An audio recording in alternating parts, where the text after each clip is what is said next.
नाही नाही, साहेबांची तब्येत बिलकुल खराब झालेली नाही आहे आणि झालेली नव्हती. गेल्या आठवडाभर हॉस्पिटलमध्ये त्यांनी जे उपचार घेतले त्यानंतर घरी थोडे बहुत औषध पाणी चालू होतं. आता पुन्हा चेकअपसाठी रिकेट चेकअप करणं गरजेचं असतं नेहमी या पद्धतीत, त्याप्रमाणे त्यांना आणलेलं आहे. कुठल्याही प्रकारचा त्यांचा रिपोर्ट ॲडव्हर्स नाही आहे, सगळे रिपोर्ट नॉर्मल आहेत. आत्तासुद्धा चेकअपमध्ये त्यांचे सगळे रिपोर्ट नॉर्मल येत आहेत. साहेब पूर्णतः बरे आहेत.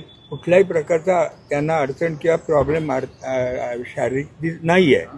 फक्त विश्रांती आणि रिचेकअप या 2 गोष्टींसाठी ते आता इथे ॲडमिट झालेले आहेत. आज डिस्चार्ज मिळण्याची शक्यता साहेबांना. सकाळी तुम्ही बरोबर होतात, काही बोलणं झालं तुमच्या साहेबांशी? नाही, साहेबांशी बोलणं झालेलं नाही, कारण साहेब माझ्या पुढे आले, लगोलग मी त्यांच्या मागे आलो आणि रुटीन चेकअप आहे. ते ठरलंच होतं की 1-2 दिवसांनी आपल्याला हॉस्पिटलला जाऊन रिचेकअप करायचं आहे.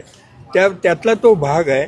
याच्यामध्ये कुठलंही पॅनिक व्हायचं कारण नाही. लोकांनाही मी सगळ्या प्रेमी मंडळींना सांगतो की साहेबांना फक्त आणि फक्त चेकअपसाठी ठेवलेलं आहे. त्यांना कुठल्याही प्रकारचा काहीही शारीरिक त्रास नाही. ताईंनी एक ट्विट केलं, हायड्रेशन झालंय, डिहायड्रेशन झालंय असं. नाही, असं काही नाही आहे. नॉर्मल आहेत, सगळे व्यवस्थित चाललेलं आहे, कुठलाही प्रॉब्लेम नाही. साधारण किती दिवस गैरसमज लोकांचा होऊ नये म्हणून मी फक्त तुम्हाला सांगतो की पूर्ण व्यवस्थित आहेत. काही कोणी पॅनिक व्हायचं कारण नाही. डिस्चार्ज डॉक्टर ठरवतील असते. ओके, ठीक आहे.